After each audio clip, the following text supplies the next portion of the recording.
शुभगे तव जीवत हरिव मम जीव मां मुहूर्तस्ते शिवमुहूर्तस्तु ఏడుగుంటలవాడ వెంకటరమణ గోవింద ఆవేకులవాడ నారక్షక గోవింద శ్రీనివాస గోవింద.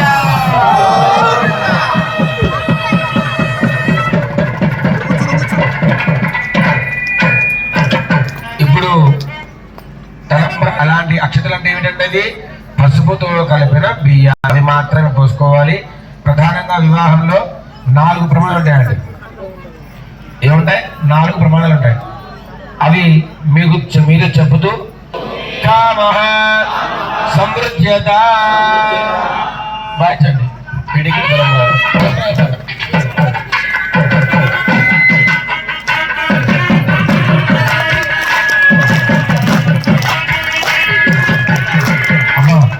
ఏంటంటే శ్రీ ఓమే కామ సంచితం అంటే ఏంటంటే ఆ ధనం ఉంటుంది కదా, ఆస్తి ఉంటుంది కదా, వివాహం అయిన తర్వాత అది బచాలనేటువంటి ప్రమాణము శ్రీ ఓమే కామ సమృద్ధ్యత. రెండో ప్రమాణం చెప్పండి. ప్రజోమే కామ సమృద్ధ్యత.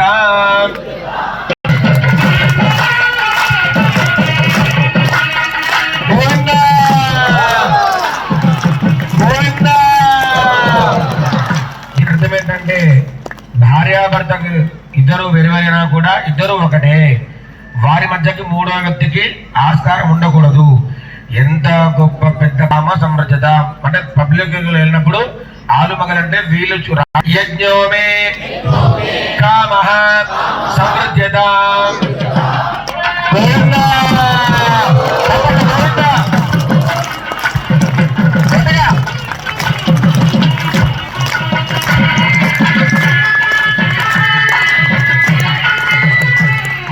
ఏంటంటే యజ్ఞయాగాలు చేయాలంటే మరి రామాయణంలో సీతామ్మవారిని రావణాసుడు ఎత్తుకెళ్ళినప్పుడు మరి అశ్వమేధ యాగం చేయాల్సిన పరిస్థితి వస్తే రామవారు ఏం చేశారండి? సీతామ్మవారు ఎంత ఎత్తు ఉంటుందో అంత ఎత్తుగా బంగారంతోటి అమ్మవారి విగ్రహాన్ని తయారు చేయించి దానికి ప్రాణప్రతిష్ఠ చేయించి అప్పుడు యాగం చేశారు. మరి మనం ఏం చేస్తున్నామండి? మా భర్త గారు వెళ్ళండి మా టవల్ భుజం వేసుకొని చేసుకుంటాం పూజ అని చెప్పి కూర్చుంటున్నాం. ఎప్పుడు కూడా ఒక్కరు సింగిల్ గా కూర్చొని పూజలు చేయకూడదు. లక్ష్మీనారాయణగా కూర్చొని మాత్రమే చేయాలి. సామూహికంగా ఉన్నప్పుడు తప్పులేదు. ఆ ప్రమాణమే యజ్ఞోమే కామ సమృద్ధత. 4వ ప్రమాణం చెప్పండి.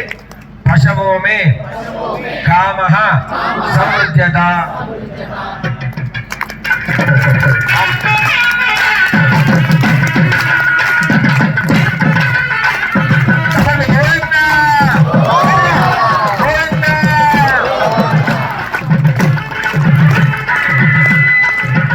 సంబంధించింది. నాది అని భర్త భార్యకి చెప్పకూడదు.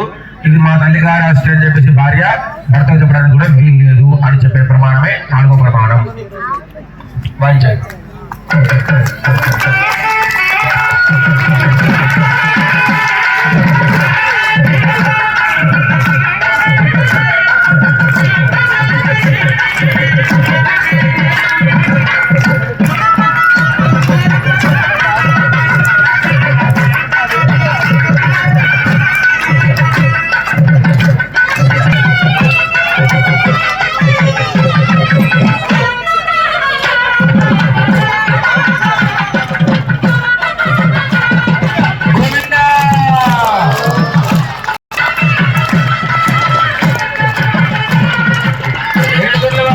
వెంకటరమణ